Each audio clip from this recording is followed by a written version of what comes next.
जय हिंद दोस्तों। कैसे हैं आप लोग? अच्छे होंगे, स्वस्थ होंगे, बढ़िया से पढ़ रहे होंगे और देश दुनिया की खबरों के बारे में रूबरू हो रहे होंगे।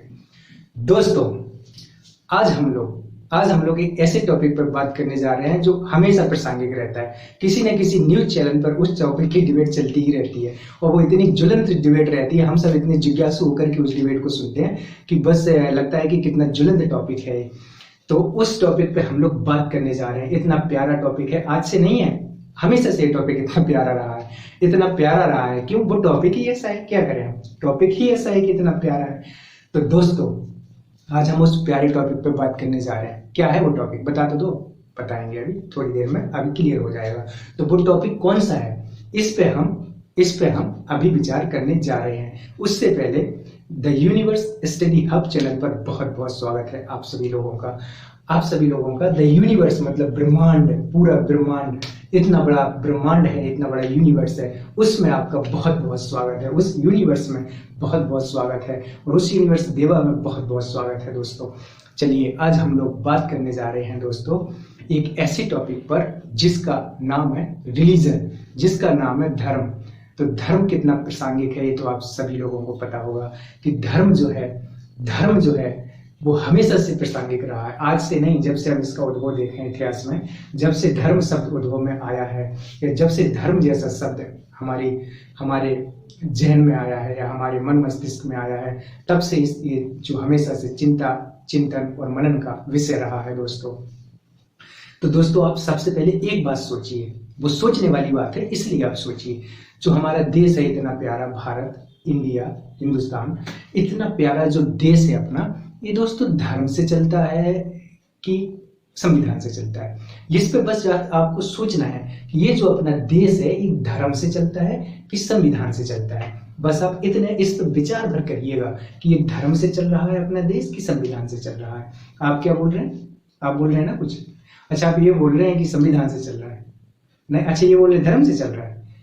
अच्छा, आप एक बार क्लियरिटी तो लाइए, आप थोड़ा सा स्पष्ट करिए, आप क्या कहना चाह रहे हैं? क्या धर्म से चल रहा है अपना देश कि संविधान से चल रहा है? अच्छा, संविधान से चल रहा है, ठीक है दोस्तों। लेकिन हम लोग जो है ना, वो बहुत सारी चीजें हम देखते रहते हैं अपने धर्म के आधार पर दंगे फसाद हो जाते हैं, धर्म के आधार पर कत्लेआम हो जाते हैं, धर्म के आधार पर दंगे भड़क जाते हैं, जिसकी सबसे ज्यादा शिकार महिलाएं होती हैं, बच्चे होते हैं, वृद्ध होते हैं, क्योंकि उनके साथ सबसे ज्यादा अत्याचार उन्हीं के साथ होता है। वल्नरेबल ग्रुप माना जाता है। दोस्तों, हम लोग तो जानते ही हैं कि जो हमारा देश है कितना प्यारा देश है, ये विविधताओं से भरा एकता का देश है। यहाँ बहुत सारे धर्म के, बहुत सारे जाति के, बहुत सारी वेशभूषा के लोग, बहुत सारी संस्कृति के लोग आपस में रहते हैं और ये अपने देश की सुंदरता है, ये अपने देश की सुंदरता है और ये अपने देश की पवित्रता है। यहाँ गंगा जमुना संस्कृति है, यहाँ गंगा जमुनी तहजीब है। दोस्तों, कितना व्याख्यान करें हम इस अपने देश के बारे में। कहते हैं ना कि मिस्र ये सब मिट गए जहां से, कुछ बात तो है हमारी की हस्ती मिटती नहीं यहाँ से, कुछ बात तो है हमारी की हस्ती मिटती नहीं यहाँ से। मिस्र, यूनान, रोम सब मिट गए जहां से, कुछ बात तो है हमारी की हस्ती मिटती नहीं यहाँ से। कौन बोलते हैं? मोहम्मद इकबाल साहब बोलते हैं। इसको आप एक बार देखिएगा। तो दोस्तों, कुछ बात तो है हमारी की हस्ती मिटती नहीं यहाँ से। इतना प्यारा देश है और इतने प्यारे देश के हमारे भाई बहन हैं। इस देश में इतनी सहिष्णुता है, इतना भाईचारा है, इतना प्रेम है, इतना लगाव है कि हम एक दूसरे के लिए हमेशा मर मिटने के लिए तत्पर रहते हैं कि हम अपने भाई बहनों के लिए कितने से अच्छा कर दें। हम इस देश में दया है, प्रेम है, दया है, करुणा है, मानवता है। यहाँ मदर टेरेसा जैसी समाज सेवी भी हैं, यहाँ गांधी जी जैसे महात्मा भी हैं, यहाँ अंबेडकर जैसे विधि वेत्ता भी हैं जो संविधान की रचना में विशेष भूमिका निभाते हैं। दोस्तों, ये अपने देश में कितने नाम ले, हम बहुत सारे ऐसे नाम हैं जिनको हम व्यक्त नहीं कर सकते हैं। तो दोस्तों, आप देखिए कि ये है सुंदरता हमारे देश की। तो हमारा देश दोस्तों क्या धर्म से चल रहा है कि संविधान से चल रहा है? आप लोग जरा विचार करिएगा। अब हम लोग अपने टॉपिक पर पहुंचते हैं। हमारा टॉपिक क्या है? हमारा टॉपिक है आज रिलीजन। तो दोस्तों रिलीजन जैसे शब्द, धर्म जैसा शब्द जिसको हम बचपन से ही अपने अपने व्यक्तित्व में ढाल लेते हैं। हम अपनी गड़ई उठा करके शिव भगवान को जल अर्पित करते हैं। सुबह सुबह गड़ई बोलते हैं, लुटिया बोलते हैं। लुटिया है कि गड़ई है कि लोटा है, कुछ भी हो, क्षेत्रीय भाषा में अपना अपना कहते हैं ना। यही तो अपने देश की शान है कि यही तो अपने देश की शान है कि यहाँ भाषा और जल कोस कोस पर पानी बदले, चार कोस पर पानी बदले।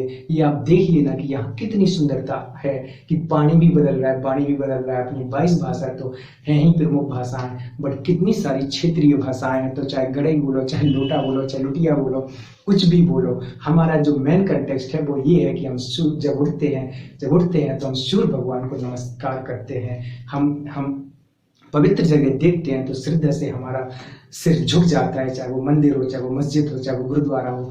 हम लोगों को निकलते हुए देखते हैं तो उनका सर श्रद्धा से झुकते हुए देखते हैं। क्या ये धर्म नहीं है? क्या ये आस्था नहीं है किसी सुप्रीम पावर के प्रति? क्या ये आस्था नहीं है दोस्तों? है आस्था। तो हम लोग धर्म के बारे में बात करने जा रहे हैं। जरा समझने का प्रयास करते हैं कि धर्म क्या है। क्योंकि जब हम जन्म लेते हैं तो हमें कुछ चीजें वरदान में मिल जाती हैं। क्या मिल जाती हैं? वरदान में मिल जाती हैं। वो कौन सी चीजें हैं जो वरदान में मिल जाती हैं? एक तो हमारा नाम हमें वरदान में मिल जाता है। दूसरा हमारी जाति, जहाँ जिस जगह हम जन्म लेते हैं वो जाति हमें वरदान में मिल जाती है। तीसरी हमें जो वरदान में मिलती है वो धर्म वरदान में मिलता है। फिर हमारा क्षेत्र जहाँ हमने जन्म लिया, फिर भाषा जो हम बोलते हैं, चाहे वो अवधी हो, चाहे वो ब्रज हो, चाहे वो बुंदेलखंडी हो, चाहे वो कोई भी भाषा हो, चाहे वो मगधी हो, चाहे कोई भी भाषा, इतनी सारी भाषाएं हैं, वो क्षेत्रीय भाषाएं अपनी अलग अलग हैं। तो दोस्तों हम प्रयास करते हैं धर्म के मूल अर्थ को समझने की, धर्म आखिर है क्या, और विभिन्न प्रकार के विश्लेषकों ने, विभिन्न प्रकार के चिंतकों ने इसका विश्लेषण, इस चिंतन किस प्रकार से किया है। तो दोस्तों सबसे पहले हम देखते हैं कि धर्म आखिर है क्या। तो धर्म को रिलीजन बोलते हैं, इंग्लिश में धर्म को रिलीजन बोलते हैं। और अंग्रेजी की जो रिलीजन शब्द, जो अंग्रेजी का रिलीजन शब्द है वो रिलीगर से बना हुआ है, रिलीगर से बना हुआ है। और रिलीजन का अर्थ क्या होता है? रिलीजन का अर्थ होता है बांधना, जोड़ना, सुसंगठित करना, एकताबद्ध करना। देखो दोस्तों, शायद आपने धर्म पर इससे पहले शायद आपने इस तरीके से विचार ना किया हो। धर्म का अर्थ क्या होता है? सुसंगठित करना, बांधना, जोड़ना, एकताबद्ध करना। धर्म का एक अर्थ हो गया, रिलीगर का एक अर्थ हो गया रिलीजन। रिलीगर से मिलकर के बना है रिलीजन। तो रिलीगर का अर्थ हो गया बांधना, जोड़ना, एकताबद्ध करना। बांधना, जोड़ना, एकताबद्ध करना, सुसंगठित करना। लेकिन किसको किससे बांधना है? क्या इस स्केच को मुझसे बांधना है क्या? या इस स्केच को मुझसे बांधना है? किसको किससे बांधना है? किसको किससे जोड़ना है? किसको किससे सुसंगठित करना है? ये तो बता दो जरा। तो दोस्तों अभी रिलीजन का हम अर्थ समझ रहे हैं। या रिलीजन का अर्थ समझना बहुत महत्वपूर्ण है, क्योंकि जिस धर्म ग्रंथ से, जिस धर्म से हमारा पूरा देश कहीं ना कहीं, जिस धर्म का प्रभाव हमारे सबके ऊपर है कहीं ना कहीं, उस धर्म का हम कहीं ना कहीं कब हम अर्थ तो कम से कम देख लें कि धर्म कहते किसे हैं, धर्म है क्या। दोस्तों अगर हम नहीं पढ़ते, अगर हम नहीं जानते तो शायद हम इस पर बात नहीं कर पाते। हम इस जीवन में धर्म जैसा शब्द हमारी जुबान से नहीं निकल पाता, रिलीगर भी नहीं निकल पाता। लेकिन वो तो एक अवसर मिला जानने का, चीजों को समझने का। तो ये चीजें अंदर से बाहर, बाहर से अंदर गई, अब अंदर से बाहर जा रही हैं। तो दोस्तों आप देखो कि रिलीजन क्या होता है। रिलीजन रिलीगर शब्द से उत्पन्न हुआ है। रिलीजन, अंग्रेजी की रिलीजन शब्द रिलीगर से उत्पन्न हुआ है, जिसका अर्थ है बांधना, जिसका अर्थ है जोड़ना, जिसका अर्थ है सुसंगठित करना, जिसका अर्थ है एकताबद्ध करना। किसको किससे बांधना? मानव को मानव से बांधना या जोड़ना, मानव को मानव से जोड़ना, मानव के आंतरिक पक्ष को बाह्य पक्ष से जोड़ना, अर्थात मन को शरीर से जोड़ना, शरीर को मन से जोड़ना, या आत्मा को शरीर से जोड़ना, या शरीर को आत्मा से जोड़ना, या जो बाह्य पक्ष है हमारा उसको आंतरिक पक्ष से जोड़ना, मानसिक पक्ष को शारीरिक पक्ष से जोड़ना। ये हम जुड़ाव ही तो कर रहे हैं। आज भी हमारे भगवान गौतम बुद्ध क्या बोलते हैं कि तुम मन, हमारे वेद भी, उपनिषद भी क्या बोलते हैं कि तुम ये नहीं हो, ये तुम नहीं हो, ये तुम नहीं हो, और ये भी तुम्हारा नहीं। कहाँ भाग रहा है जब मेरा नहीं है, इसलिए तो भाग रहा है। बताओ भाग, 1 मिनट आप रुकिए, मैं आ रहा हूँ उठा करके।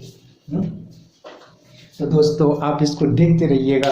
हमारी स्केच जो मेरी नहीं थी वो मुझसे दूर चली गई थी।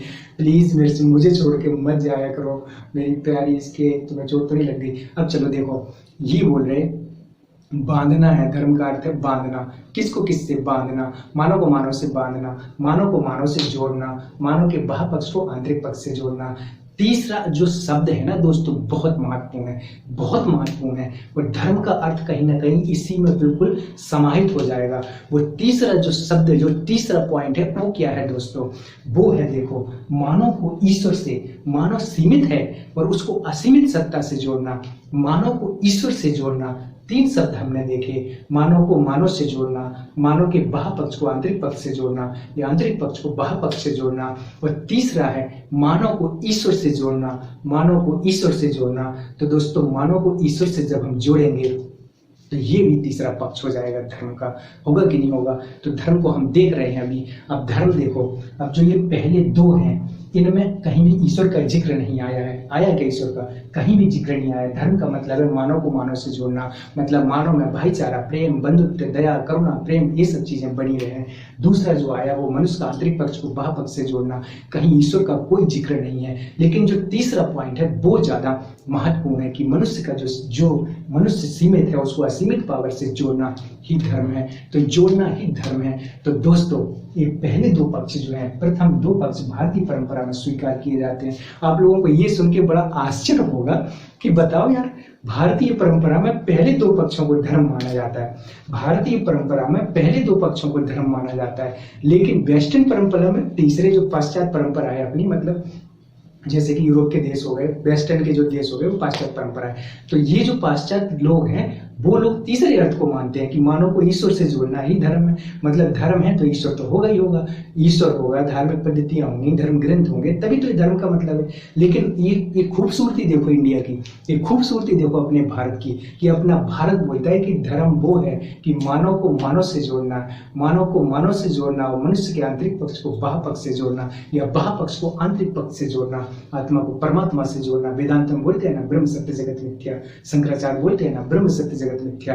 अहम ब्रह्मास्मि तत्त्वमसि, ब्रह्म को जानने वाला ब्रह्म हो जाता है। तो दोस्तों, ये देखिए यहाँ पर अब भारतीय परंपरा में धर्म का मतलब क्या हुआ? भारतीय परंपरा में धर्म का मतलब हुआ शौ कर्तव्य से, दया से, प्रेम से, करुणा से, न्याय जैसे मूल्यों से। भारतीय परंपरा में धर्म का मतलब हुआ प्रेम से, दया से, करुणा से, न्याय से, अहिंसा से। ये है अपना धर्म, ये है अपने धर्म के मूल्य। यहाँ कहीं भी अभी ईश्वर का जिक्र नहीं हुआ है। कितनी प्यारी बात है ना दोस्तों, कितनी प्यारी बात है कि जो वेस्टर्न परंपरा है, जो वेस्टर्न परंपरा है, वहाँ धर्म का मतलब ईश्वर से है। अब दोस्तों, जब भी धर्म जुबां पे आता है तो हमारे मन में एक प्रश्न हमेशा आ जाता है, क्या? ईश्वर। ये देख लो आप, कितना अच्छा लग रहा है। अच्छा लग रहा है कि किचर पिचर लग रहा है? अच्छा लग रहा है कि किचर पिचर लग रहा है? जो भी है ठीक है ना, हम लोगों के लिए ठीक है समझने के लिए। तो दोस्तों, धर्म क्लियर हुआ कि धर्म का मतलब है, अब धर्म भारतीय परंपरा में धर्म मतलब धी धातु से बना हुआ है, जिसका मतलब होता है धारण करना। क्या धारण करना? अपने कर्तव्यों को धारण करना, अपने मूल्यों को धारण करना, अपने कर्तव्यों को धारण करना। जैसे कहते हैं ना कि प्रत्येक व्यक्ति अगर अपने कर्तव्यों को धारण कर ले तो उसको अधिकार उसके प्रांगण में ही पल्वित पुष्पित होते हैं। बस तुम कर्तव्य करो, तुम्हारे अधिकार तुम्हारे प्रांगण में ही पल्वित और पुष्पित होते हैं। तो दोस्तों, देखिए अब धर्म क्या है। अब धर्म के दो पक्ष होते हैं। जैसे एक पेंसिल है, अभी मैं कुछ आपको बोल रहा था कि जैसे मानव को मानव से जोड़ना, ठीक है, मानव को मानव से जोड़ना, मानव के आंतरिक पक्ष को बाह्य पक्ष से जोड़ना। धर्म क्या अर्थ है? ये रिलीगर से बना है। रिलीगर का मतलब होता है बांधना, जोड़ना, सुसंगठित करना, एकताबद्ध करना। किसको किससे जोड़ना? मानव को मानव से जोड़ना। मानव में प्रेम बना रहे, भाईचारा बना रहे, और एक दूसरे के प्रति प्रेम बना रहे, भाईचारा बना रहे, लगाव बना रहे। और दूसरा है आंतरिक पक्ष को बाह्य पक्ष से जोड़ना, या बाह्य पक्ष को आंतरिक पक्ष से जोड़ना। और तीसरा है अपना ईश्वर को, मानव को ईश्वर से जोड़ना। तो ये तीनों चीजें आप देख लीजिए जरा, तीनों चीजें आप देख लीजिए। तो आपने देखा। अब आप देखिए, क्या मैं ये हूं? क्या मैं ये हूं? तो मैं ये नहीं हूं। ना अस्ति में, ना अस्ति में। फिर से मत भाग जाना मुझे छोड़ के मत जाया करो यार, प्लीज ना। तो देखो, ना अस्ति में, मैं ये नहीं हूं, और ये भी मेरा नहीं है। क्या ये चीज मेरी है? नहीं, मेरी तो नहीं है। ये तो अपना भाई, ये तो अपना प्लास्टिक की है, मेरी तो नहीं है, मैं तो खरीद के लाया हूं। ना मैं ये हूं, ना ये मेरी है, ना ये मेरी है, ना मैं ये हूं। और एक बात आप ध्यान से सुनिएगा दोस्तों, मैं भी मैं नहीं हूँ। जो मैं करता रहता हूँ ना, मैंने ये किया, मैंने वो किया, मैंने ये कर डाला, मैंने वो कर डाला, मुझे क्या जानते हो तुम, मैं अभी तुम्हें बता दूंगा, मैं तुम्हें अभी देख लूंगा। ये जो मैं चल रहा है ना दोस्तों, मैं भी मैं नहीं हूँ, है ना। कितनी बात बोल रहे हैं, और ये हम नहीं बोल रहे हैं, कपिल मुनि बोल रहे हैं। कहाँ से आ गए, कपिल मुनि बोल रहे हैं। हम उन पर कभी विचार करेंगे मोक्ष वाले टॉपिक पे तो देखेंगे वो कितना गजब बोलते हैं कि ना अस्तिचा, मैं ये नहीं हूँ, ये मेरी नहीं है, मेरी है क्या, नहीं, और मैं भी ये नहीं हूँ, ना ये मेरी है, ना ये मेरी है, और ना ये मेरी है, और ना मैं ये हूँ।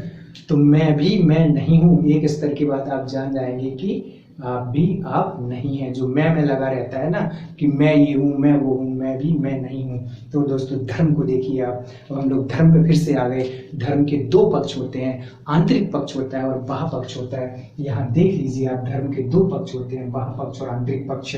जो बाह्य पक्ष होता है उसको हम कर्मकांड बोलते हैं, हम लोगों ने देखा ना कि हमारे भारत के स्वतंत्रता आंदोलन के दौरान सामाजिक धार्मिक सुधार आंदोलन चले थे। उसके पहले सामाजिक धार्मिक सुधार आंदोलन चले थे, जिसमें राजा राम मोहन राय की कितनी बड़ी भूमिका है। उन्होंने मूर्ति पूजा का विरोध किया था। राजा राम मोहन राय ने मूर्ति पूजा का, कर्मकांड का, इन सब चीजों का विरोध किया था। और एक हमारे चिंतक, एक हमारे समाज सुधारक तो यहाँ तक बोलते हैं कि आप हमें एक बात बताओ जरा, एक पत्थर को पूजना और दूसरे पत्थर को लात से मारना, ये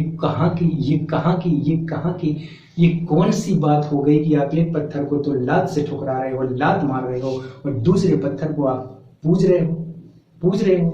ये देखो, ये कितने समाज सुधारक हैं हमारे। उसी प्रकार से हमारे कबीरदास जी बोलते हैं, क्या बोलते हैं? कबीरदास जी बोलते हैं कि पाथर पूजे हरि मिले तो मैं पूजूं पहाड़, पाथर पूजे हरि मिले तो मैं पूजूं पहाड़, और जासे तो अपनी चाकी भली पीसे खाए संसार। दोस्तों ये देखिए इनके विचार, उससे आज से हम कितने साल पहले ये लोग ये बात बोल रहे हैं। धार्मिक सुधार आंदोलन में आप राजा राम मोहन राय को देखिए, ईश्वरचंद्र विद्यासागर को देखिए, दयानंद सरस्वती को देखिए, आप रानाडे को देखिए, कितने सारे धार्मिक सुधार आंदोलन हुए हैं जिन्होंने धर्म की बुराइयों को, अंधविश्वासों को, कुरीतियों को धर्म से बाहर निकालने का काम किया है। लेकिन क्या आज भी हम धार्मिक अंधविश्वासों में जकड़े हुए नहीं है दोस्तों? क्या आज भी हम कर्मकांडों में जकड़े हुए नहीं है दोस्तों? आप जरा विचार करिएगा। क्या राजा राम मोहन राय ने जब सती प्रथा का विरोध किया था, तब आप देखो कि उस महिला को, एक जिंदा महिला को, जिसका पति 70 साल का है, जिसकी शादी अभी 16 साल की लड़की से हुई है, उसको तो जाना ही है, उसका तो राम राम सत्य होना ही है। इस बेचारी 16 साल की लड़की का क्या कसूर है बताओ? वो मर गया तो इसको जबरदस्ती सती क्यों किया जा रहा है? इसको भी तो जीने का राइट था ना दोस्तों, था कि नहीं? बिल्कुल था। लेकिन कोई व्यक्ति तो ऐसा आया जिसने इस प्रथा का विरोध किया, वो थे राजा राम मोहन राय। फिर ईश्वरचंद्र विद्यासागर आए कि जो विधवाएं हैं उनकी आर्थिक स्थिति बहुत खराब है, तो विधवाओं के विवाह की बात करने की बात की। और हमारे स्वामी विवेकानंद तो यहाँ तक बोलते हैं दोस्तों, वो बोलते हैं कि किसको फिक्र है तुम्हारा, अभी हम कर्मकांडों की बात कर रहे हैं, स्वामी विवेकानंद बोलते हैं कि किसको फिक्र है तुम्हारी पूजा पद्धति की, किसको फिक्र है तुम्हारे जप तप की, किसको फिक्र है तुम्हारे यज्ञोपार्जन की, किसको फिक्र है तुम्हारी इन सब कर्मकांडों की? मैं हजारों बार नर्क जाने को तैयार हूँ, मैं हजारों बार नर्क जाने को तैयार हूँ, अगर उससे इस लाखों लोगों को, करोड़ों लोगों के पेट भर जाए, इनकी आत्माएं अतृप्त हो जाएं। जो लोग भूखे हैं, जो लोग भूख से मर रहे हैं, जो लोग दरिद्रता से मर रहे हैं, जो लोग अकाल से मर रहे हैं, हम क्यों उनकी स्थिति को नहीं समझते? किसको फिक्र है तुम्हारी पूजा पद्धति की, किसको फिक्र है तुम्हारे कर्मकांडों की? मैं हजारों बार नरक जाने को तैयार हूं, अगर उससे इन लोगों को स्वर्ग मिल सके, इन लोगों की आर्थिक स्थिति अच्छी हो सके। तो दोस्तों जब भी धर्म में कर्मकांड आ जाएगा, तब हम अपने अपने कर्मकांडों को लेकर के लड़ने लगेंगे। तो धर्म का जो बाह्य पक्ष है, एक कर्मकांड से जुड़ा हुआ है, पूजा पद्धतियों से जुड़ा हुआ है, यही दिखाता है कि हमारा धर्म श्रेष्ठ है, यही दिखाता है कि हमारा धर्म श्रेष्ठ है, यही कट्टरता लाता है विचारों में। ये जो कट्टरता है ना दोस्तों, ये अच्छी चीज नहीं है। हमें सहिष्णु होना चाहिए, हमें आराम से सहिष्णु होकर के चीजों को सुनना चाहिए कि हम किस रिश्ते की बात कर रहे हैं। अतः पता नहीं है इस ब्रह्मांड में किसी चीज का, अभी हम इस ब्रह्मांड का इतना सा भी नहीं जानते हैं, और हम लोग लड़ने के लिए आ जाते हैं, हम लोग लड़ने के लिए चले आते हैं दोस्तों, ये है धर्म का बाह्य पक्ष। लेकिन धर्म का जो आंतरिक पक्ष है वो सभी धर्मों का समान है, उसमें सभी धर्म बराबर हैं, उसमें जितने भी धर्म हैं, जितने भी धर्म है, कोई भी धर्म ऐसा नहीं बोलता कि हिंसा करनी चाहिए, कोई भी धर्म ऐसा नहीं बोलता कि क्रूरता करनी चाहिए, कोई भी धर्म ऐसा नहीं बोलता कि अन्याय करना चाहिए, अत्याचार करना चाहिए, कोई भी धर्म ऐसा नहीं बोलता। जब कोई भी धर्म ऐसा नहीं बोलता तो तुम धर्म को आधार बनाकर क्यों लड़ रहे हो भाई मेरे? आप धर्म को आधार बनाकर क्यों लड़ रहे हैं? एक देश है हमारा जिसमें हम रह रहे हैं, क्या ये राष्ट्र धर्म ही एक धर्म नहीं है कि मैं इस राष्ट्र में रह रहा हूँ? मजे की बात तो ये है दोस्तों कि हमारा देश धर्मनिरपेक्ष है। धर्मनिरपेक्ष का मतलब हुआ कि हमारा देश जो है धर्म से निरपेक्ष है। मतलब हमारा देश क्या हिंदू राष्ट्र है, हमारा देश क्या मुस्लिम राष्ट्र है, हमारा देश क्या बौद्धिस्ट राष्ट्र है, हमारा देश क्या जैनिस्ट राष्ट्र है, हमारा देश क्या ईसाइयों का राष्ट्र है, क्या हमारा देश क्या है दोस्तों? हमारा देश विभिन्न धर्मों का देश है, हमारा देश विभिन्न धर्मों का देश है और खुद धर्मनिरपेक्ष है। अर्थात हमारा देश सभी धर्मों का सम्मान करेगा, सभी धर्मों के बराबर प्रोत्साहन देगा, सभी धर्मों के संरक्षण के लिए प्रयास करेगा, क्योंकि आर्टिकल 25 बोलता है कि प्रत्येक व्यक्ति को अपने अंतःकरण के आधार पर किसी भी धर्म को मानने, किसी भी धर्म को स्वीकार करने की स्वतंत्रता है। अर्थात हम किसी भी धर्म को ज़्यादा प्रोटेक्ट नहीं करेंगे, किसी भी धर्म को ज़्यादा बढ़ावा नहीं देंगे, क्योंकि राष्ट्र का कोई धर्म नहीं है। जो पद पे बैठे हुए लोग हैं उनका कोई धर्म नहीं है, जो बड़े बड़े पदों पर बैठे हुए जो हमारे पदों को सुशोभित करते हैं उनका क्या धर्म है? उनका तो राष्ट्र ही एक धर्म है, और राष्ट्र में जो प्रजा है उसकी भलाई के लिए काम करना ही उनका एक धर्म है। उनका व्यक्तिगत रूप से मेरा धर्म हो सकता है, मैं हिंदू हो सकता हूँ, मैं मुस्लिम हो सकता हूँ, मैं जैन हो सकता हूँ, मैं बौद्धिस्ट हो सकता हूँ, लेकिन जब हम कभी पब्लिक के सर्वेंट बन जाते हैं तो हमारे हाथ से धार्मिक चीज़ें भी उतरवा ली जाती हैं, क्योंकि अब हमारा एक ही धर्म है, वो राष्ट्र धर्म है। हम एक राष्ट्र के हैं और वो हमारे राष्ट्र की प्रोटेक्ट करना हमारा एक मौलिक कर्तव्य हो जाता है। लेकिन जो राष्ट्र में लोग रह रहे हैं उनका तो अपना धर्म है, उनके धर्म को हम लोग, उनके धर्म को, उनकी संस्कृति को, उनकी पूजा पद्धति को, उनके कर्म कांडों को हम लोग प्रोटेक्ट करेंगे, लेकिन किसी पर भी अपना धर्म थोपेंगे नहीं, ना ही कोई हमारे ऊपर अपना धर्म थोपेगा। तो कभी किसी दिन हम लोग धर्मनिरपेक्षता पर बात करेंगे दोस्तों।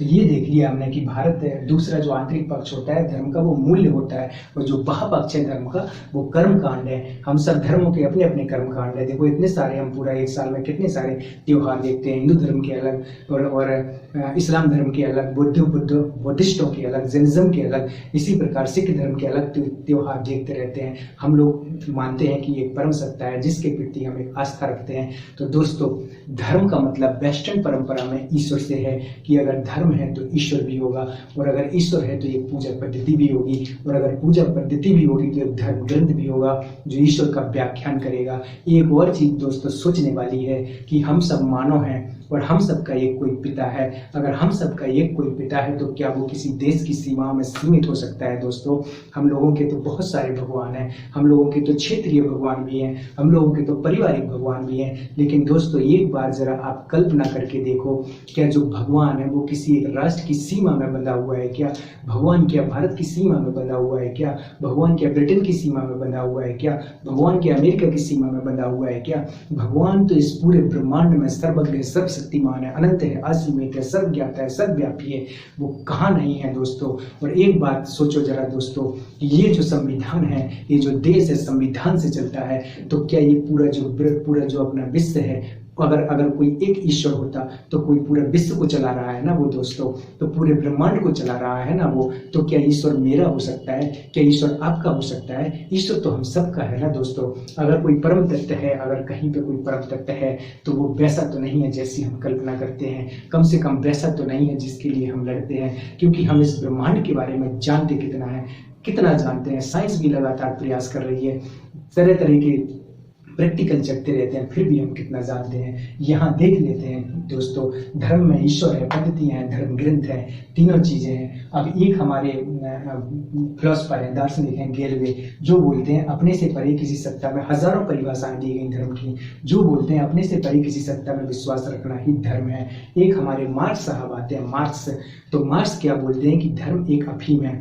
धर्म एक अफीम है जिसको खाकर के व्यक्ति मदहोश हो जाता है। फिर वो अपनी दयनीय से दयनीय स्थिति को भी वो विरोध नहीं करता है। निकृष्टतम से निकृष्टतम स्थिति में भी वो प्रसन्न रहता है, क्योंकि वो अफीम खाए पड़ा हुआ है। उसको उसके अधिकारों से कोई मतलब नहीं है। वो पहले से ही सारी चीजें माने बैठा हुआ है। उसको कोई मतलब नहीं है कौन उसका शोषण कर रहा है, कौन उसको डंडा मार रहा है, कौन लाठी मार रहा है, कौन उसको 4 लाख मार करके चला जाता है। वो बस बेहोश है, वो मत सोया हुआ है, क्योंकि वो अफीम खाए हुए है। तो दोस्तों, ये भी हमारे धर्म के आधार पर जब यूरोप में बहुत ज़्यादा शोषण चल रहा था तो धर्म के अगेंस्ट में बोलने वाले हैं। दूसरे हमारे जो फ्राइड हैं वो क्या बोलते हैं कि धर्म एक व्याधि है जो मनुष्य को विचार शून्य कर देती है, उसको सोचने ही नहीं देती है, उसको उन चीज़ों की विरोध सोचने ही नहीं देती है। लेकिन दोस्तों, हम एक चीज़ देखते हैं ना कि हम ईश्वर का सम्मान करें, ईश्वर से आस्था रखें, ईश्वर से प्रेम रखें, तो क्या कभी इस देश में दंगे फसाद हो सकते हैं? कभी इस देश में हिंसा हो सकती है? ये जो हम लोग आए दिन हत्या बलात्कार चीज़ें देखते हैं, अगर एक व्यक्ति ईश्वर में आस्था रखे तो या ईश्वर को पूर्ण रूप से माने तो क्या ये चीजें हो सकती हैं? क्योंकि ईश्वर तो स्वयं में सत्य है, ईश्वर तो स्वयं में अहिंसा है। ईश्वर के पास किस चीज की कमी है? तो दोस्तों, ये चीजें हो गई। हमारा वीडियो लंबा हो रहा है तो ये चीजें हमने देखी। इसके बाद हमारे 4 पुरुषार्थ होते हैं, अर्थ काम धर्म मोक्ष। उसमें भी धर्म की बात की गई है। धर्म के हमारे 10 लक्षण माने जाते हैं। हमारे धर्म ग्रंथों में धर्म के 10 लक्षण माने जाते हैं, जिसमें धैर्य हो, क्षमा हो, मन में संयम हो, इंद्रियों पर नियंत्रण हो, अस्थेय हो, शुद्धि हो, सत्य हो, धी हो, विद्या हो, आक्रोदम हो, क्षमा धमा धृति। ये सारी चीजें 10 लक्षण है। अगर किसी के अंदर ये 10 लक्षण है तो हम उसको कहेंगे धार्मिक है। अब आप देख लेना, ऐसा व्यक्ति जो धैर्य हो, क्षमा हो, संयम हो, इंद्रियों पर नियंत्रण हो, विषय भोग के प्रति न भागता हो, अस्थेय हो, चोरी ना करता हो, शुद्धि हो, उसमें सत्य हो, और वो विद्या अर्जन करता हो और उसके अंदर क्रोध ना आता हो। ये धर्म के 10 लक्षण हमारे धर्म ग्रंथों में माने गए हैं। इसके बाद महाभारत में क्या कहा जाता है? धारणार्थ धर्म, अर्थात जिसको धारण किया जाए वो धर्म है। प्रजा के हित में जो कुछ भी करने लायक है उसको करना ही धर्म है। फिर आप देखिए दोस्तों, गीता में क्या कहा जाता है कि जब जब धर्म की हानि होती है तब तब मैं अवतरित होता हूँ। कोई परम शक्ति अवतरित होती है जब जब धर्म की हानि होती है। तो धर्म की कौन सी हानि हो रही? जब अहिंसा हो, अत्याचार हो, अन्याय हो, मानव का बहुत शोषण हो, तब जाकर के दया, करुणा, प्रेम जैसे मूल्यों की क्षति हो, तब जाकर के कोई परम सत्य आता है जो धर्म की रक्षा करता है। तो धर्म की रक्षा कर रहे हैं। तो दोस्तों, आप एक बात बताओ, क्या मूल्यों की रक्षा नहीं कर रहे? मूल्यों की रक्षा तो कर रहे हैं। तो ये देखो, धर्म की इतनी सारी परिभाषाएं हैं। आई थिंक हमारा टॉपिक क्लियर हो गया है धर्म की, और हमारी वीडियो लंबी भी हो रही है। तो दोस्तों, ये आप अपने विवेचन से, अपने विवेक से, अपनी प्रज्ञा से, अपनी बुद्धि से सोचिएगा कि ये जो ब्रह्मांड है ये आया कहाँ से, ये जो ब्रह्मांड है जगत आया कहाँ से। और हमें कुछ भी चीज़ों से बंधे हुए नहीं रहना है, हमें अपना स्वतंत्र चिंतन करना है। आप खुद परमात्मा के अंश हैं, आप ही परमात्मा हैं, अंश के द्वारा आप ही तो परमात्मा हैं। बस आप उसके तरफ पहुँचो, उसको तरफ जानो, मस्त सीखते रहो, मस्त जानते रहो। Thank you very much. आप अपने बुद्धि विवेक से, अनुभव से इन चीज़ों को देखिएगा। Thank you very much. Like, share and subscribe.